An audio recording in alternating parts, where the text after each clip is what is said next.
19 April প্রথম দফায় সর্বাধিক বাহিনী দিয়ে ভোট করাতে চায় কমিশন। ইতিমধ্যে রাজ্যে 177 কোম্পানি কেন্দ্রীয় বাহিনী এসে পৌঁছেছে এবং আগামী সপ্তাহে আসছে আরো 100 কোম্পানি কেন্দ্রীয় বাহিনী। 19 এপ্রিল প্রথম দফায় ভোট রয়েছে আলিপুরদুয়ার, জলপাইগুড়ি এবং কোচবিহারে এবং সেখানেই সর্বাধিক বাহিনী দিয়ে ভোট করাতে চায় কমিশন। আরো বিস্তারিত জানবো আমাদের প্রতিনিধি রুমা পাল আমাদের সঙ্গে রয়েছেন। রুমা, দেখো, এই বাহিনী কেন্দ্রীয় বাহিনী মোতায়েন নিয়ে কিন্তু আজকে বৈঠক হয়েছে এবং দুই স্পেশাল অবজারভার সিইও এবং রাজ্য এবং কেন্দ্রে যারা ফোর্স কোঅর্ডিনেটর তাদেরকে নিয়ে, এবং এখনো পর্যন্ত যা খবর, রাজ্যে তো এমনিতেই 177 কোম্পানি কেন্দ্রীয় বাহিনী রয়েছে এবং 100 কোম্পানি কেন্দ্রীয় বাহিনী আরো আসবে এমনটাও খবর রয়েছে।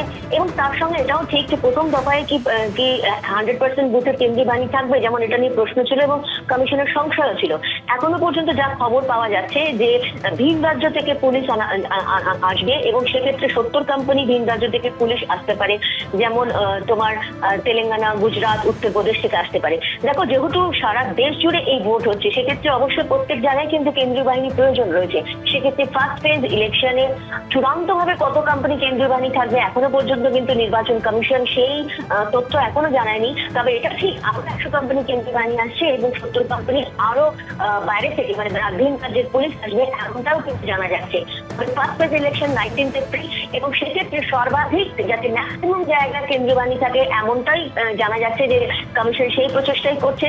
যদিও 100% বুথে ওয়েবকাস্টিং হবে এমনটা জানানো হয়েছে, কিন্তু 100% বুথে কি কেন্দ্রীয় বাহিনী থাকবে, যেটা নিয়ে সংশয় ছিল, সেটা কি কাটবে, সেটা কিন্তু একটা বড় প্রশ্ন। রুমা, একটা বিষয় জানতে চাইবো, 70 কোম্পানি ভিন রাজ্যের পুলিশ কি আসতে পারে না আসছে সিদ্ধান্ত নিয়েছে এরকম কমিশন? দেখো, এখনো পর্যন্ত খবর, কমিশন সূত্রে খবর যে 70 কোম্পানি ভিন রাজ্যের পুলিশ আসবে এমনটাই খবর রয়েছে। তবে এটা ঠিক যে কমিশনের যে সিদ্ধান্ত রয়েছে এবং তারা কিন্তু অফিসিয়ালি এখনো পর্যন্ত সে বিষয় জানায়নি, কিন্তু সূত্রের খবর যে 70 কোম্পানি কেন্দ্রীয় বাহিনী যেটা যেমন আসছে 100 কোম্পানি কেন্দ্রীয় বাহিনী আসছে, সেরকম 70 কোম্পানি আরো ভিন রাজ্যের পুলিশ আসবে। সেটা হচ্ছে তোমার উত্তরপ্রদেশ, গুজরাট এবং তেলেঙ্গানা থেকেও আসবে। সেক্ষেত্রে দেখো, অবশ্যই যদি এই 100 কোম্পানি এবং 177 কোম্পানি যে কেন্দ্রীয় বাহিনী রয়েছে তার সঙ্গে যদি এই 70 কোম্পানি যারা ভিন রাজ্য থেকে আসবে সেটা যুক্ত হলে সেই ততটাই কোম্পানি কেন্দ্রীয় বাহিনী প্রথম ফেজে থাকবে কিনা, নাকি আরো বাড়বে, নাকি ম্যাক্সিমাম দেওয়া হবে, সেটা অবশ্যই শেষ পর্যন্ত সিদ্ধান্ত নেবে নির্বাচন কমিশন। ধন্যবাদ রুমাপা। আর এই প্রসঙ্গে এবার আপনাদের শোনাবো বিরোধী দলনেতা শুভেন্দু অধিকারী কি বলেছেন। আগে ভোট দান, তারপরে জলপান, তাই তো? বেলা হলেই চোরেরা ভোট চুরি করে নিয়ে যাবে। খুব ভালো খবর পেয়েছেন তো? ভালো খবর পেয়েছেন যে প্রথম দফা থেকেই 100% বুথে কেন্দ্রীয় বাহিনী বরাদ্দ করা হয়েছে। একটা বুথও বাদ যাবে না যেখানে কেন্দ্রীয় আধা সামরিক বাহিনী থাকবে না। আরেকটা ভালো খবর পেয়েছেন তো?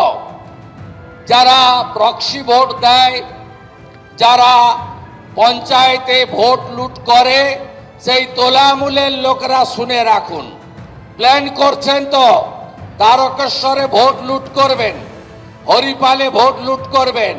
হইব না, এবারে হইব না, এবারে করা হইব না। সব বুথে ওয়েব ক্যামেরা থাকবে এবং এই ওয়েব ক্যামেরা চটি চাটারা মনিটরিং করবে না, দিল্লি থেকে ইলেকশন কমিশন মনিটরিং করবে।